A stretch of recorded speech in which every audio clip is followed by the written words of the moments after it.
Hi అండి. పిల్లలకి ఏం స్నాక్స్ పెట్టాలో అర్థం అవ్వట్లేదా? అయితే బిస్కెట్లు మీరు కూడా ట్రై చేయండి ఫ్రెండ్స్. ఇవి బేకరీ స్టైల్ బిస్కెట్లు చాలా టేస్టీగా అయితే ఉంటాయి.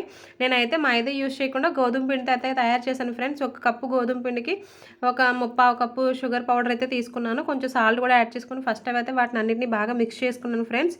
ఎందుకంటే పిల్లలకి బయటకు కొనిస్తాం, ఎలా ఉంటాయి ఏంటో తెలియదు. మనం ఇంటి దగ్గర ఓన్గా తయారు చేసుకోవడం అయితే మంచిదని నా ఫీలింగ్. సో ఒక కప్పు మైదా పిండికి గోధుమ పిండికి ఒక కప్పు డాల్డా అయితే తీసుకున్నాను. డాల్డా అయినా తీసుకోవచ్చు, లేకపోతే అన్సాల్టెడ్ బటర్ దొరుకుతుంది, అదైనా తీసుకోవచ్చు. సాల్టెడ్ బటర్ అయితే తీసుకోవద్దు, ఎందుకంటే బిస్కెట్స్ అనేవి ఉప్పుగా అయిపోతాయి.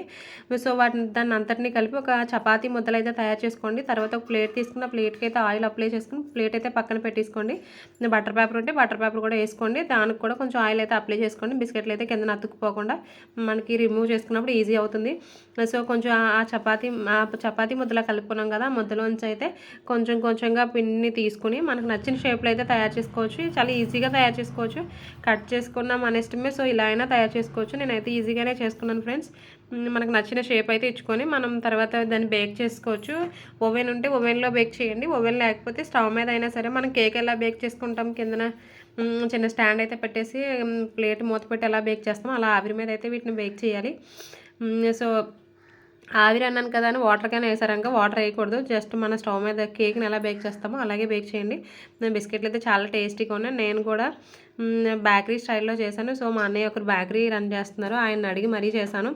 చాలా బాగా వచ్చాయి బిస్కెట్లు అయితే. నాకైతే సూపర్గా నచ్చాయి. మా పాప కూడా ఒక రోజులోనే ఖాళీ చేసింది. మా పిల్లలందరూ నేను సండే కాబట్టి అందరికీ అయితే ఇచ్చాను. సో వాళ్ళందరూ కూడా ఎంజాయ్ చేస్తూ తిన్నారు. మళ్ళీ చేయమని కూడా అడిగారు. నేనైతే ఫస్ట్ టైం కాబట్టి కొంచెమే ట్రై చేశాను. నెక్స్ట్ టైం కొంచెం ఎక్కువ ట్రై చేస్తాను.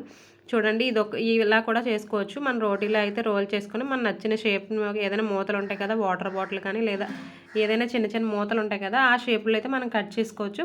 ఇది కూడా ఒక పద్ధతి అనమాట. ఇలా కూడా చేసుకోవచ్చు. మనం బ్యాచెస్ వైజ్గా బేక్ చేసుకున్నట్లయితే బిస్కెట్లు అయితే రెడీ అయిపోతాయి. టేస్ట్ అయితే సూపర్ ఎమ్మీగా ఉంటాయి. పిల్లలు అయితే ఇష్టంగా తింటారు ఫ్రెండ్స్. బయట బిస్కెట్ ప్యాకెట్స్ కొనిస్తాము. సో ఎలా ఉంటాయి ఏంటో తెలియదు.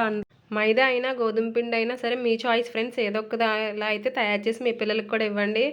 ఐ హోప్ వీడియో మీకు నచ్చిందని అనుకుంటున్నాను. నచ్చితే కన్ఫామ్గా సబ్స్క్రైబ్ చేసుకొని లైక్ అయితే ఇవ్వండి ఫ్రెండ్స్. కామెంట్ కూడా చేయండి వీలైతే. అంతే వీడియో ఫ్రెండ్స్. బాయ్. మన వీడియోస్ని అయితే బాగా సపోర్ట్ చేయండి. మీ సపోర్ట్ అనేది చాలా ఇంపార్టెంట్. సో ఇలాంటి మరెన్నో కొత్త వీడియోస్తో మళ్ళీ మీ ముందుకు వచ్చేస్తాను. Bye friends.